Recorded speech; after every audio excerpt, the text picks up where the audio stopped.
Good afternoon. This is James Pierce with the JP8 report, episode 397.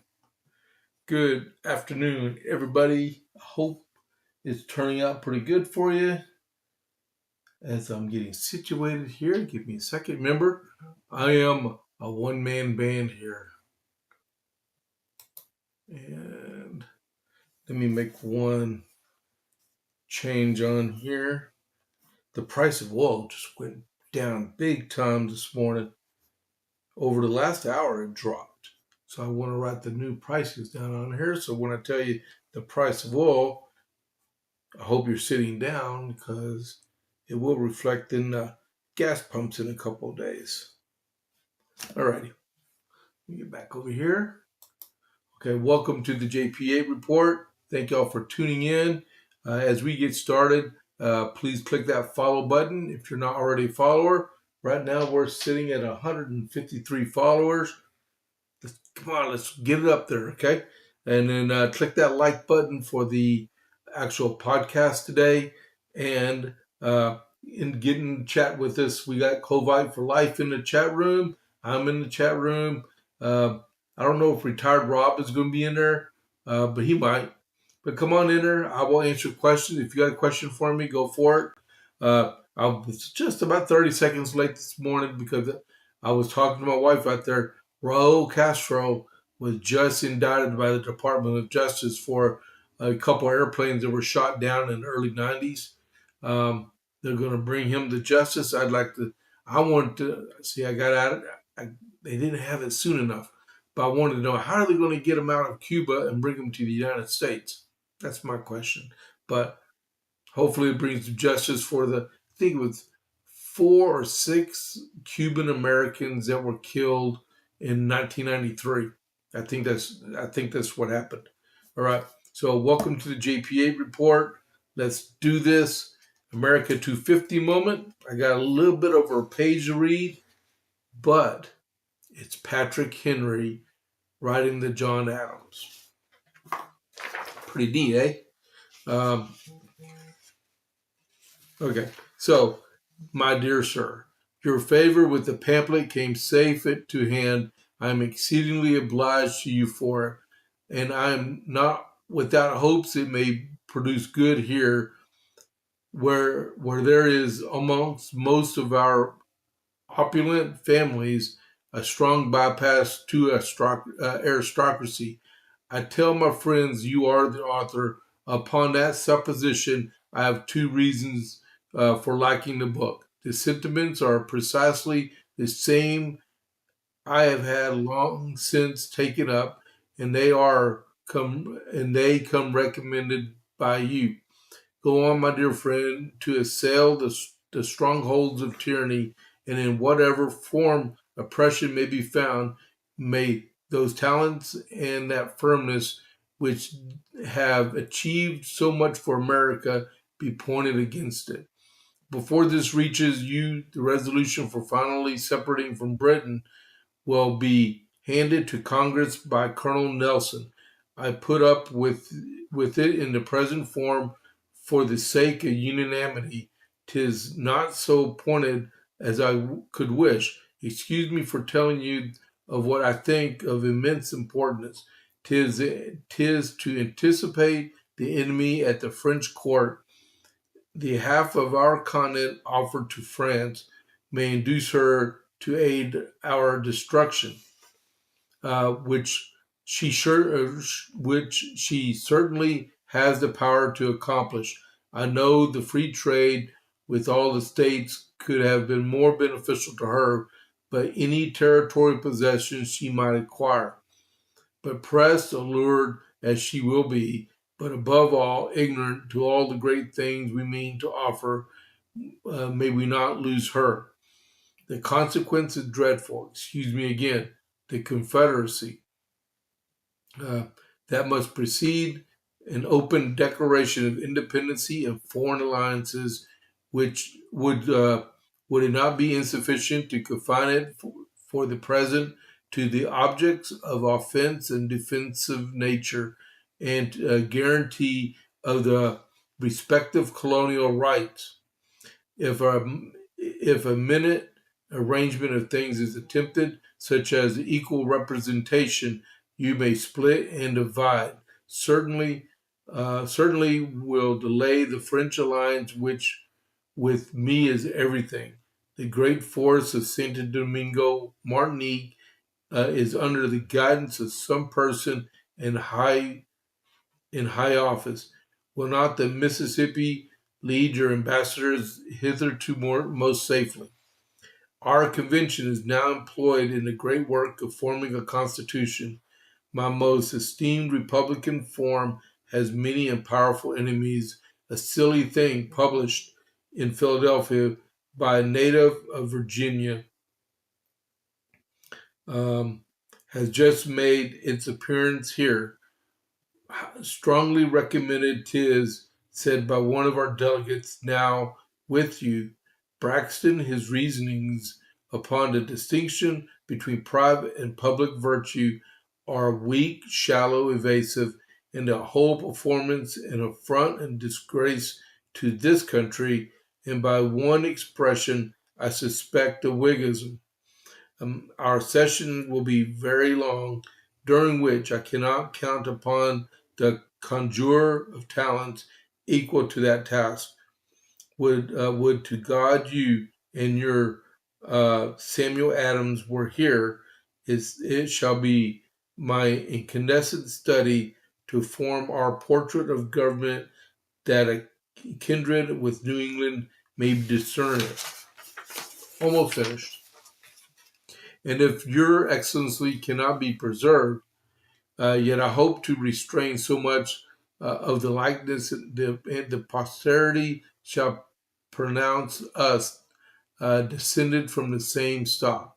I shall think perfection is obtained if we have your approbation.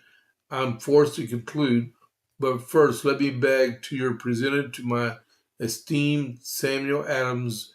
My dear sir, may God preserve you and give you every good thing. Patrick Henry Jr. P.S. Will you and Samuel Adams now and then write me? He sounds like he's lonely for some correspondence.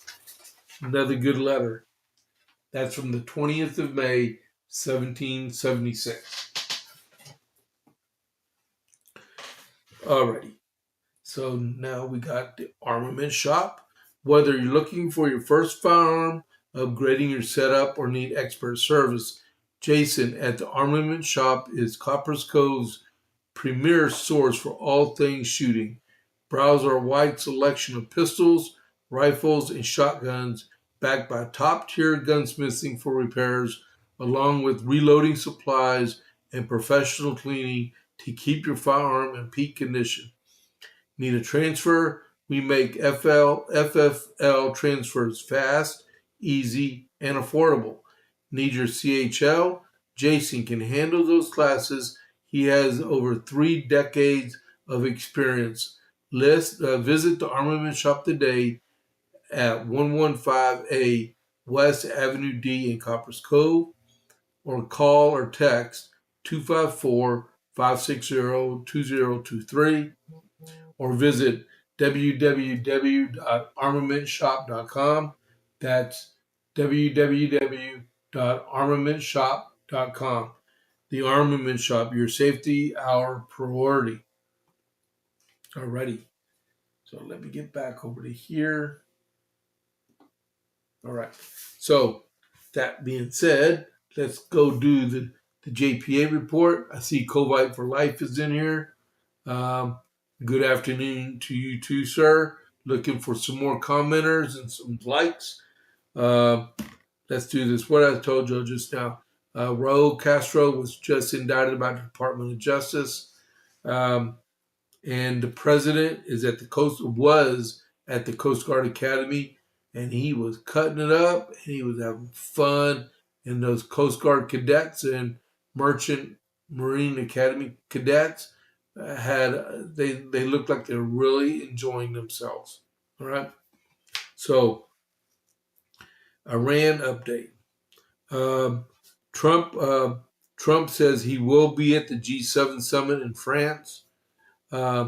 The Iranian internet blackout has reached its 82nd day.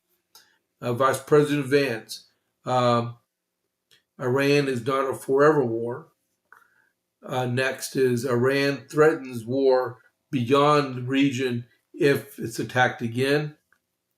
I don't know how they're going to enforce that. The Ayatollah Khomeini says the war will be a jihad. There's been 89 vessels turned back. Four vessels have been disabled. The vice president said the U.S. is locked and loaded. The Israeli Defense Forces are on high alert. And President Trump vowed for a quick go ahead if talks fail. And then Trump vows a swift end to the war. So it's going to be quick, painful, and done. And then it's over. Okay? And to let you know, Bill Cassidy, I mentioned this morning, Bill Cassidy, the senator that got beat on Saturday, he went and joined the Democrats and voted for the Iran war powers resolution. He joined 4 other Republicans. That's all right. It'll be vetoed by the president if it even makes it to his desk. All right. Brent crude oil is down drastically today. It's trading at $104.85 a barrel. West Texas Intermediate oil is at $98.05 a barrel. And the Dow Jones is at 49,681.74 as of about 10:30 this morning Central Time. It was up 317.27. All right. So that is the Iran update for the day. Now moving on to the Texas primary, which is rapidly coming to an end, which will be next Tuesday evening. The early vote started on Monday. It goes through this Friday, the 22nd, from 7 a.m. to 7 p.m. each day. There is no voting over the weekend. There's if you live in Coryell County, where I live at, you can early vote in Gatesville at the Early Vote Center at the tax office, and in Coppers Cove at the Early Vote Center, which is at the tax office also. All right, 7 a.m. to 7 p.m. So what we have in the Republican primary, this is who I'm supporting right now. The president yesterday, we're going to get into more of that in just a minute. The president yesterday endorsed Ken Paxton for the U.S. Senate. That's who I voted for yesterday. Texas, for the Texas Attorney General's office, Mays Middleton. For Texas Railroad Commission, Beau French. The Criminal Court of Appeals, Place 3, Allison Fox. Coryell County Judge, Rob Irwin. Commissioner's Court, Place 2, Scott Weddle. Commissioner's Court, Place 4, Justin Smith. Those are the ones that I'm supporting. I appreciate your vote if you go. All right. So from there, we're going to get into the rest of the JP8 report. The next item on the JP8 report, breaking news. Hold on. GOP scores housing win ahead of midterms. I don't know what that means. Hold on just a second. Let me read that just to make sure. Okay. Let's see. I'm going to read this straight from the web, so I have no idea. The House passed a sweeping housing bill backed by President Trump on Wednesday, handing Republicans a potential affordability win ahead of November's midterms. Lawmakers voted overwhelmingly, 396 to 313, to send a bipartisan measure aimed at boosting the housing supply and home ownership to the Senate, where it will need a sign-off before being signed into law by the president. The White House supports the housing bill thanks to the changes that were made. The president's support is a major victory for the House GOP leadership, who defied a pressure campaign from the Senate to pass the upper chamber's rival housing bill without any changes. Let's see what was done. The amended House bill's future remains uncertain in the future, where it will need to overcome a 60-vote threshold and potential frustration over the lower chamber's modifications. The question I have is, if it was 396 to 13, it should be overwhelmingly positive in the Senate. Or maybe that's why we keep taking people out in the Senate, right? The final House bill struck out a controversial provision in the Senate passed measure that required single-family homes owned by large investors for the purpose of renting to be sold off within 7 years. Good point. Critics argue the measure could reduce housing supply and hurt the build-to-rent industry. It shouldn't be an industry. It's build-to-own, which provides rental options for Americans priced out of home ownership. The package preserved a ban on large institutional investors from buying new single-family homes. That provision is a top priority of the Trump administration, as well as leading progressives such as Pocahontas, who argues it would help individual homeowners compete with the well-funded investors. Okay, well, that's good. 7 in 10 voters said they would support a ban on large investors owning more than 350 homes from purchasing more, according to a May survey commissioned by Bipartisan Policy Center. Hey, I'm all for that. Okay, so it needs to be, approved by the Senate and signed by the president. I'm trying to get back to the podcast. Alrighty. All right, so yesterday, right before I went in to vote, Ken Paxton was endorsed by President Trump. Turned the entire primary upside down here in Texas. All right. Evidently so. When I was reading and I'll read it again. Let's see here. Where is it?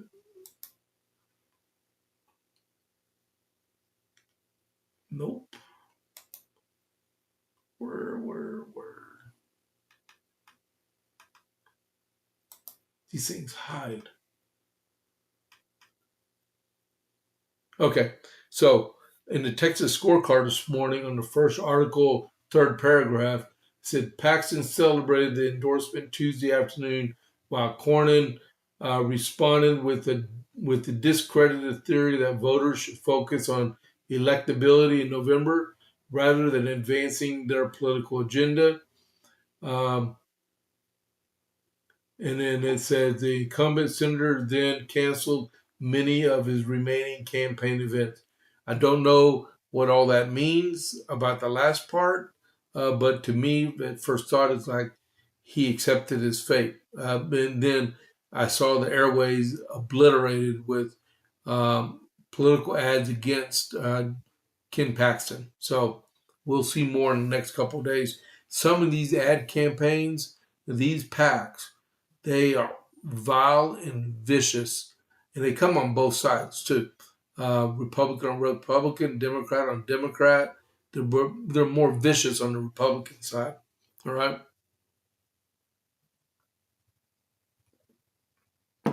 Alrighty. You know what? I'm gonna lose my voice, so forgive me. I'm gonna put a cough drop in. Oops, that's my last one too. I keep a stash right up here. All right, so, and if you did notice that deal I was reading about about these people I voted for, I did a Rumble short earlier, and I put on everyone that I endorsed and I shared it out. I put it on True Social, X, and Facebook. All right. So it says here, President Trump is finally taking sides in a contentious and mostly and costly Republican Senate primary showdown in Texas between longtime Senator John Cornyn and State Attorney General Ken Paxton. The president on Tuesday, in a highly anticipated announcement, endorsed Paxton, a MAGA champion. The president's extremely potent endorsement came 1 week before the runoff between Cornyn and Paxton in right-leaning Texas. Ken is a true MAGA warrior who has always delivered for Texas and will continue to do so in the United States Senate. Trump wrote in a social media post. The two heated rivals topped a crowded field of contenders in an early March primary, but since no one cleared the 50% threshold, because in Texas you need 50% plus one, the nomination race headed into overtime with the runoff election on May 26th. And as you heard earlier, we're on early vote for that right now from the 18th to the 22nd. Trump teased his long-time awaited endorsement on the grounds of a colossal ballroom, which is still under construction as the Senate mulls whether to provide hundreds of millions in security funding for the project. He decided that now was the time to endorse after several months of staying neutral because early voting for the next week's runoff had opened. There are those that say whoever I endorse is going to win. I don't know if that's true, but historically, that's absolutely true. I just don't like to say it because I don't like to brag. Cornyn or Paxton will face off in a general election against a Democrat named James Tellerico, or as Vince calls him on his podcast, Telefrico, who topped progressive firebrand Jasmine, I forgot who she was, Crockett, in a vocal Trump critic in the Democrat primary back in March. And Tellerico is trying to be the first time in 4 decades to win a Senate seat. He's not going to win. Tellerico, in a statement, argued that it doesn't matter who wins the runoff. We already know who we're running against: the billionaire mega donors in a corrupt political system. He must be looking in the mirror when he says that one, because the dark money comes from the left. This year's Senate showdown in Texas is one of a handful across the country that could determine if Republicans hold their majority in the chamber in midterm elections, and GOP currently controls the Senate 53 to 47. Let's see. The president did say that John Cornyn is a good man. I worked well with him, but he was not supportive of me when times were tough. Pointing to the senator's past criticism of him, Trump said John was very late in backing me in what turned out to be a historic run for the Republican nomination and then presidency. Cornyn wrote back, "I have worked closely with President Trump through both of his presidential terms and voted with him more than 99% of the time." It's that 1% that counts the most. Okay?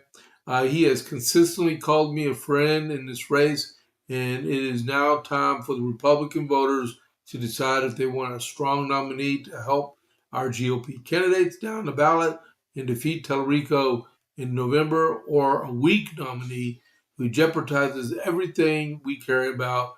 I trust Texas voters to do the same thing. So look at it like this. He says, he compares apples to oranges. So Ken Paxton was a state senator before he became the attorney general. So he had to be elected every 2 or 4 years, depends on the part of the decade he came into office. He got elected to the attorney general spot. He's already been reelected twice to the Attorney General's office. The Attorney General's office is statewide. It's not Senate District, whatever he was up in McKinney. All right. So statewide in 22, statewide in 18, and then statewide in 14 when he initially ran. So every 4 years, Ken Paxton had to run for election, right? And then more so than when he was state senator. John Cornyn, on the other hand, every 6 years he has to run for re-election, and he's been in the Senate since 2003, right? So 2, 8, 14, 20, and then this one 5 times, 5 elections, every 6 years. I learned in my election that I did lose over at CTC, and that was a 6-year term. You forget how to run after 4 years. I mean, it was a totally different electorate. But he has all kinds of volunteers to help him out. I mean, we get that, right?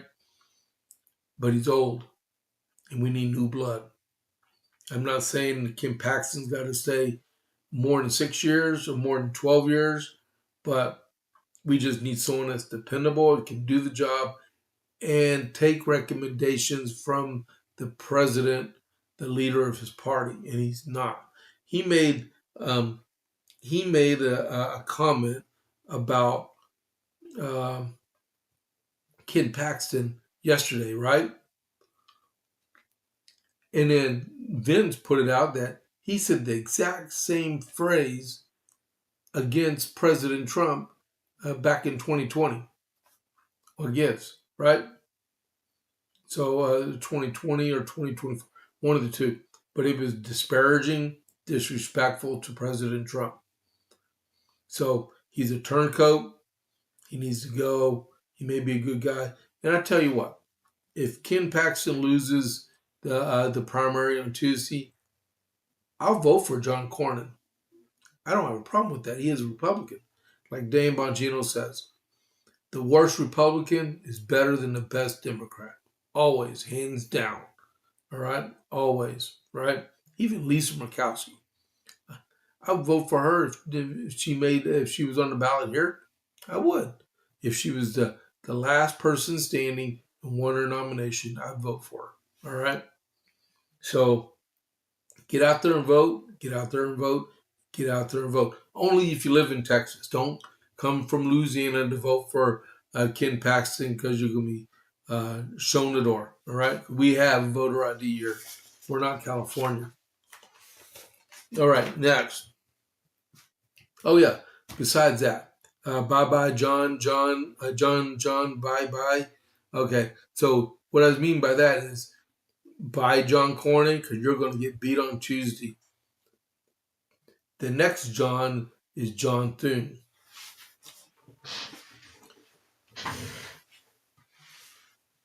So he runs for re-election in the 2028 cycle, presidential year, right? Right now he's 65 years old, so he'll be 67 years old the next election cycle when he comes up to.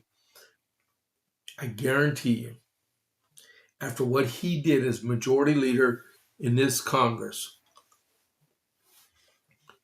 the knives are going to be coming out for him in this next election cycle. They're going to put someone up against him, and John Thune might as well just say, I'm retiring, because it's done. I mean, what else you got? You'll be 67 years old. Time to go. Fall on your sword, saying I made a mistake. It's time to retire. And you go back to South Dakota, go pheasant hunting. Have fun, because we don't want you in the United States Senate. Go back to South Dakota. Get your labs.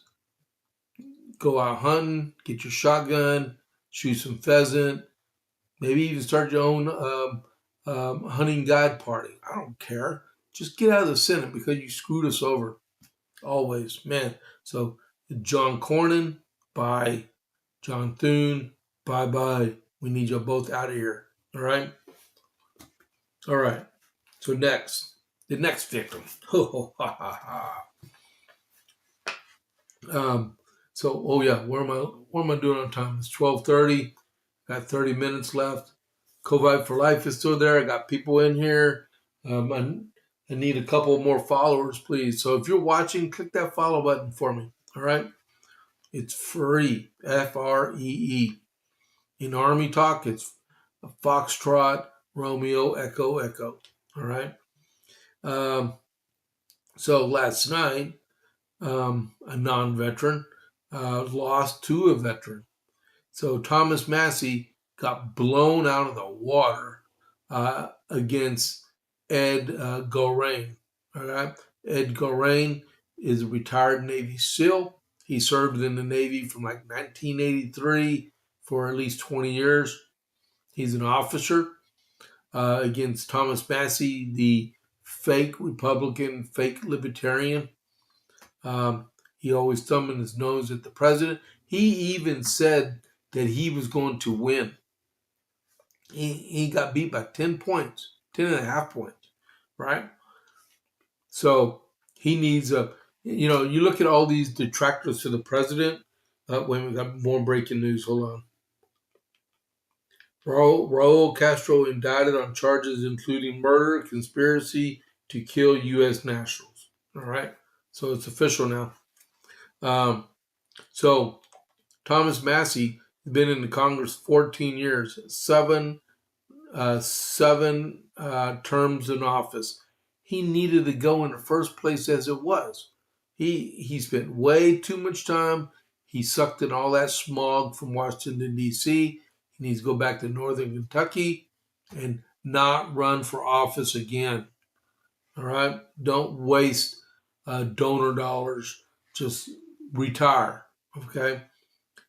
Start your own dairy farm or something. Just like Mr. Galrain, he's a seventh generation dairy farmer. All right? Just leave. January, you're out. All right? Says here, man, I was at a city council meeting last night, listening to what was going on, watching election returns at the same time. It was pretty entertaining. President Donald Trump on Tuesday scored another victory in his revenge campaign against GOP critics, further flexing his grip on Republican Party after a string of primary wins in recent weeks. He went 37-0 last night. Trump-backed Ed Gorain, a former Navy SEAL and Kentucky farmer, defeated the president's longtime antagonist, Representative Thomas Massey, 4th Congressional District of Kentucky, according to Associated Press. Gorain's 10-point victory represented a major win for Trump's political operation and pro-Israel groups who spent aggressively to unseat the sitting lawmaker. Speaking at his victory party, Gorain thanked Trump for his support and emphasized, "My focus is on advancing the president's and the party's agenda to put America first and Kentucky always." So Massey, speaking to supporters at his primary night headquarters, said, "I have called and conceded the race. We've been honorable the whole time, and we're going to stay that way." That wasn't the whole quote, Fox. Who wrote this? Paul Steinhauser, Adam Pack, and Jessica Sonkin. Okay. They left out the part where Thomas Massey said he tried to call Ed Gorain, but obviously he was in Tel Aviv, and it's hard to reach people there. Gorain was in Hebron, Kentucky, or something like that, at his watch party. See, over and over and over again, you get people like MTG, and you got Thomas Massey, and you got a couple other Republicans and lots of Democrats They're so anti-Semitic, it's not even funny, right? That was not a funny joke at all. All right. So Edgar Rain said he is ready to serve. Would you believe it's only been 15 weeks since he declared he was running for the House of Representatives? I mean, it came up out of nowhere. They asked him to run, and he ran, and he won. All right. Okay, give me some likes in the in the chat here. Come on. Matter of fact, I'll put an American flag in it since we're doing American politics right now. Whoa, where'd my American flag go?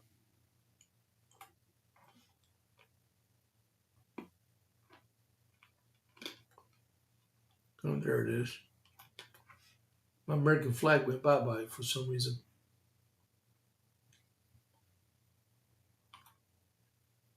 There we go. All right. Put an American flag in there, please. Okay. So next, another victory for President Trump. Andy Barr. Andy Barr is from the 6th Congressional District in Kentucky. And he joined an 11-man field to run for the United States Senate to replace the long-serving Mitch McConnell. Mitch McConnell personally recruited Daniel Cameron to run against him. Daniel Cameron was the former Attorney General for the state of Kentucky, and he ran a failed bid to replace Andy Beshear, who is the governor. Hold on.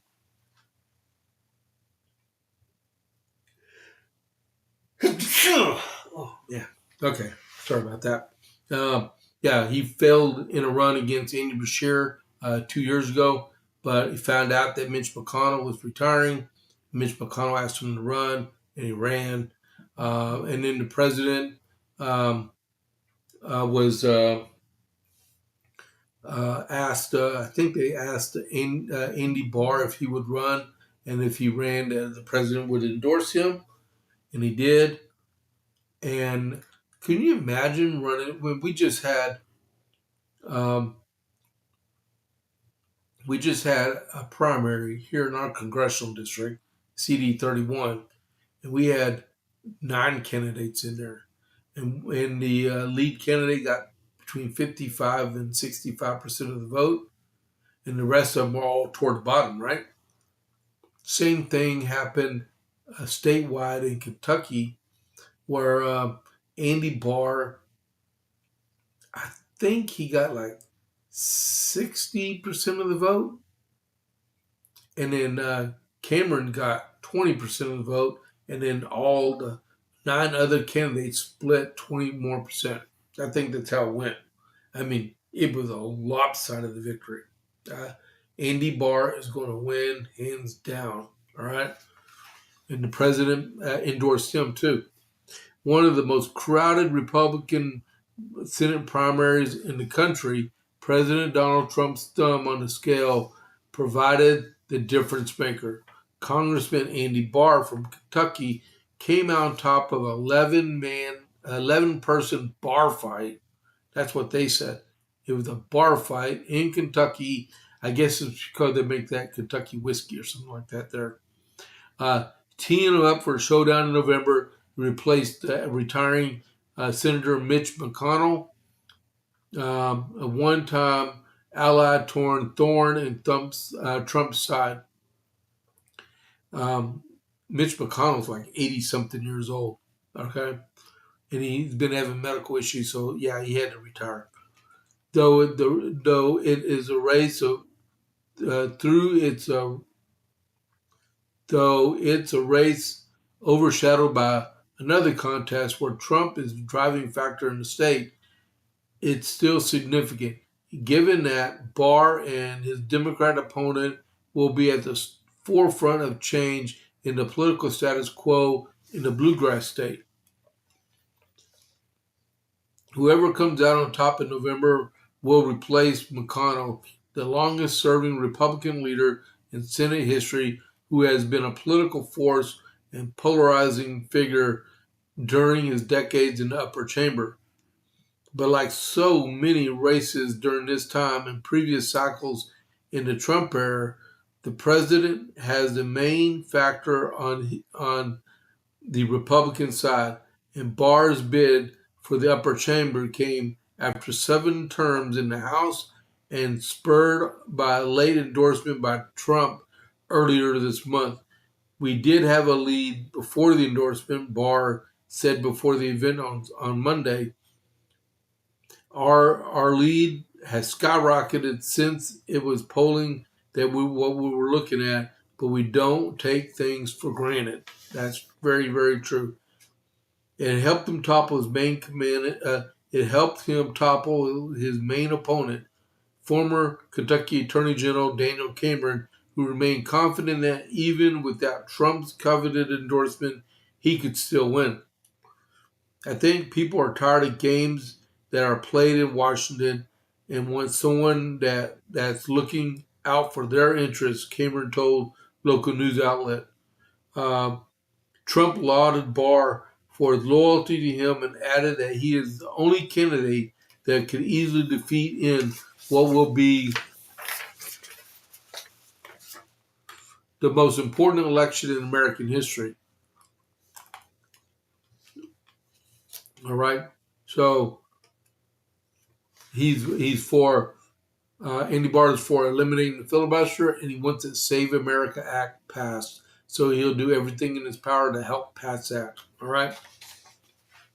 There's nothing wrong with Daniel Cameron. He still has the future in the Republican Party. He was elected statewide. So I hope he holds his head high, recovers from how he lost, take note, make plans, prepare for his next run. All right? Because there will always be another run at the governorship, and there's always Rand Paul. He needs to hurry up and retire also. Okay? All right. So I'm going to take a quick time out here, okay, before I get to this next one. So, Ricky, I just saw you put 4 American flags in there. So I had a question for you. Did you get to watch the Spencer Pratt video I texted it to you yesterday after the podcast? Since you were already voting, let me know, okay? Because that was a cool video. So the ones of y'all that are not regular followers of the podcast, okay, so I haven't perfected how to do stuff on my computer. I'm not a computer genius. So I pulled up X on my phone and went to Spencer Pratt. He's running for mayor of Los Angeles. And he did an AI video of the Fresh Prince of Bel-Air, right? And it was hilarious. And I held it up to the camera so everybody could watch the video. It was cool. All right. So we're going to talk about a bad person now, okay? We got 3 bad people to talk about. The first one's the worst. I can't stand the man, all right? All right. Graham Platter. Graham Plattner, the oyster boy. Graham Plattner, the former Marine oyster boy that does not have a clue what he's doing, and he shouldn't be running for the Senate. What Democrats did in the state of Maine by getting Janet Mills to drop out of her race is handed a victory to Republican Susan Collins. Okay, all right. So this is, oh my goodness, man.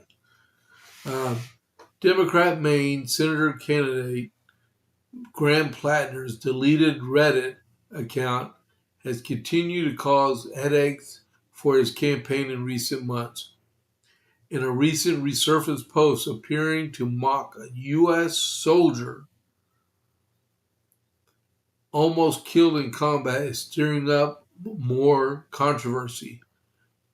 This video never gets old. The Reddit account, P. Hustle, that was him, which Planner had acknowledged he owned.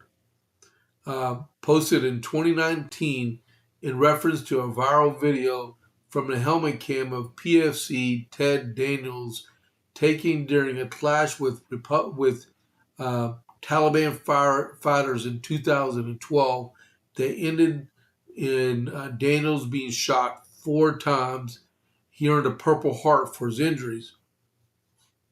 So that's understandable, right? So this is, I don't cuss, so you're going to hear me say blank this, okay? So, quote, dumb mother blank didn't deserve to live. At least his stupidity and his fat blank wheezing are available for future infantrymen to witness and to hold in contempt.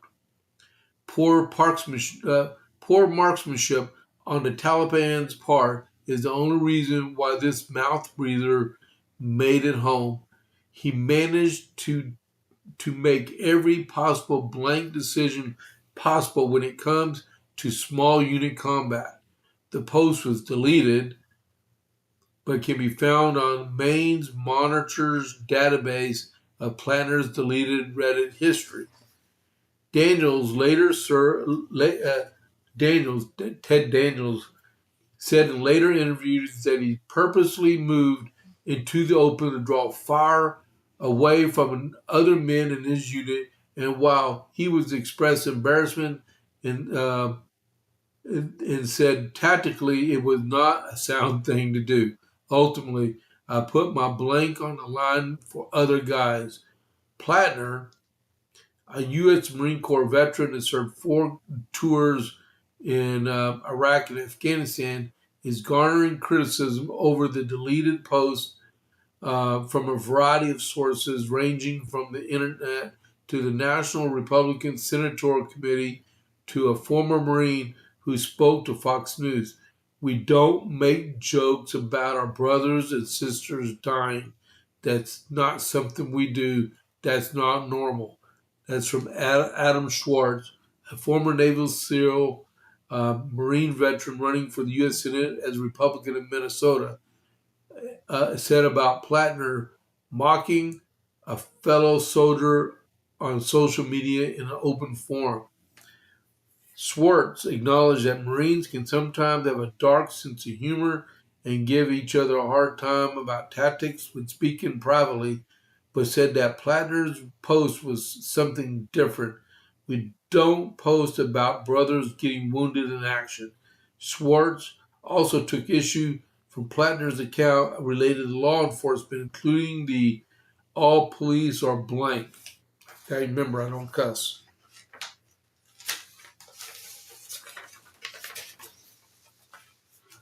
I'm telling you, if Susan Collins can't win that race up in Maine now, she should have retired too. Okay, her and Janet Mills need to act like Thelma and Louise and drive around the country and off a cliff. If she can't win this race, I think it's very dangerous to say, "Hey, this is how veterans think and talk," because that's just not true. I served 21 years, 9 deployments. I don't know one combat veteran who makes comments like cops are blank. Schwartz said he believes Planter has mental issues. And plus, he's a communist, a self-admitted communist. I feel bad for him. I think he should get some help. He deserves help from his time downrange, from his PTSD and his mental health issues, but he clearly shouldn't be running for the United States Senate. NRCC Regional Press Secretary Samantha Cantrell said, anyone who makes fun of American soldiers who gave their lives for freedom and cheers on terrorists has no place serving in the United States Senate. They're all right, definitely. Right on. Does anyone have any comments about how this, oh my goodness, really, this is unbelievable. He still has to go through the what do you call it, the primary in June. Yeah, he has a June primary date, but Janet Mills already dropped out. So, yeah, it's crazy. All right.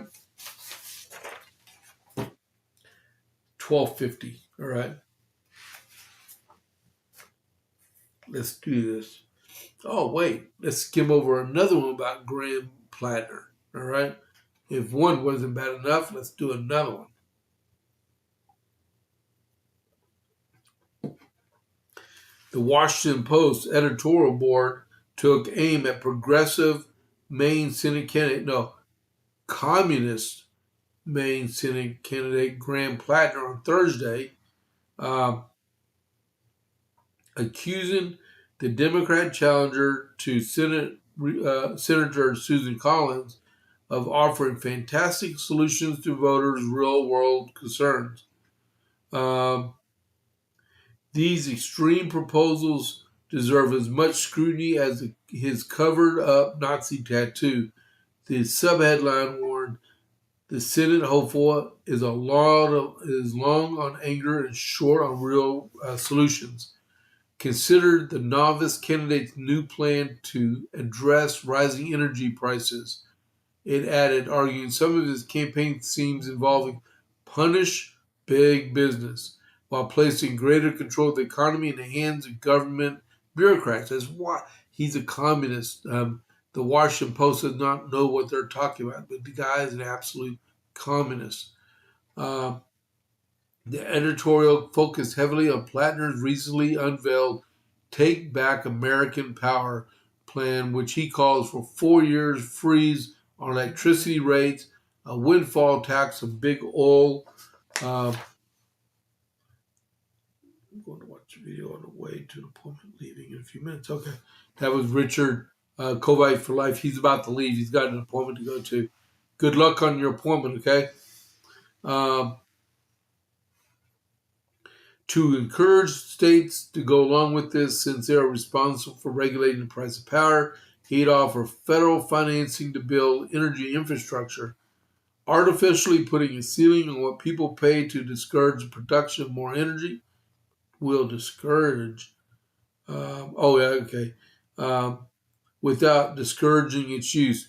In other words, it's a recipe for disaster. Yeah.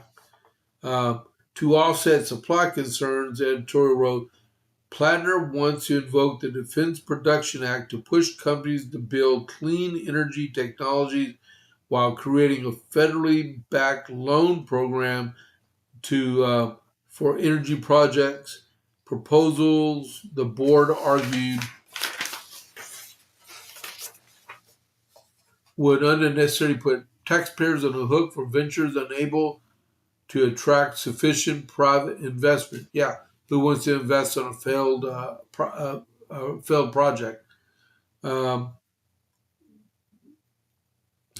here's the editorial board said people living in Texas pay less than half of what California do for energy per kilowatt hour. Yeah, but in Maine, it's just going to raise the price of electricity.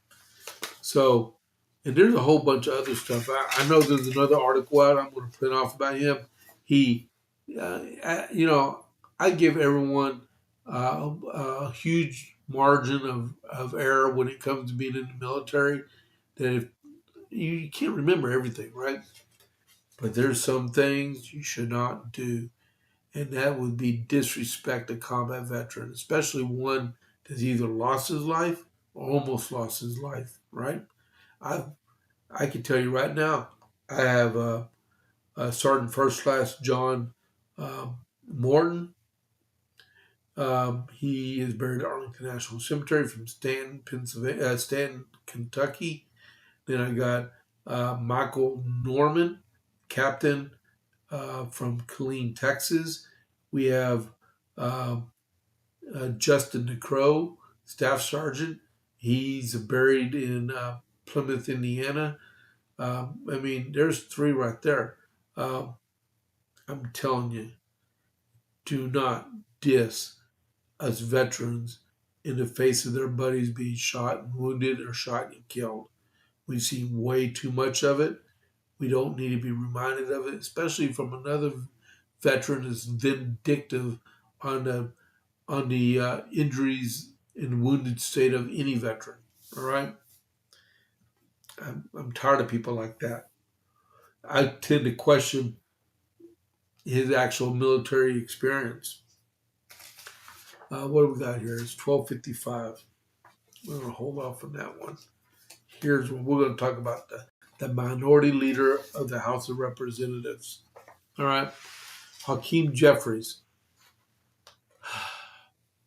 Hold on.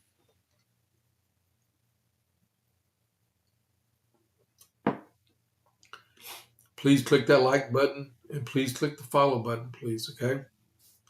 So while speaking at a progressive conference on Tuesday, which was yesterday, House Minority Leader Hakeem Jeffries called on Democrats to not only defeat MAGA extremists electorally, but also break their spirit.